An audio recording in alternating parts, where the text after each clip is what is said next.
ఎంత చేదుగా ఉండే కాకరకాయ అయినా సరే నా స్టైల్లో చేయండి, నిజంగానే టేస్ట్ చాలా బాగుంటుంది. కాకరకాయని ఇష్టపడిన వాళ్ళు కూడా ఇంకా 2 ముద్దలు ఎక్కువగానే తింటారు అన్నము. ముందుగా ప్రాసెస్లోకి వెళ్ళిపోదాం, వచ్చేసేయండి. ముందుగా కాకరకాయని ఇలా చూపిస్తున్న విధంగా పిల్లప్ చేసి కట్ చేసి పెట్టుకోనండి.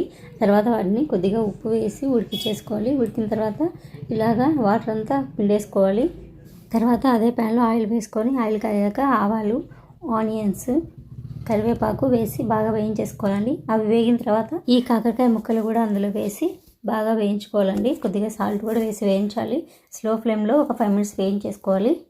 అవి వేగిన తర్వాత మనం కట్ చేసి పెట్టుకున్న టమాటోలు కూడా వేసి వేయించేసుకోవాలి. అవి వేగేలోగా మనం మసాలా ప్రిపేర్ చేసుకోవచ్చు. మిక్సీ జార్ తీసుకొని అందులో తెల్లగడ్డలు, వేయించిన పల్లీలు, పచ్చిమిర్చి, పచ్చి కొబ్బరి, అల్లము, అలాగే ఇక్కడ చూసిన చెక్క, లవంగాలు, యాలకులు, అలాగే కొద్దిగా జీలకర్ర కూడా వేసుకోవాలండి. అలాగే 1 స్పూన్ ధనియా పొడి, 1 స్పూన్ కారం పొడి, కొద్దిగా పసుపు, 1 స్పూన్ ఉప్పు, అలాగే కొన్ని మెంతులు, మనం ముందుగా నానబెట్టుకున్న కొద్దిగా చింతపండు వేసుకోవాలండి. బాగా మిక్సీ పట్టి పెట్టుకోవాలి.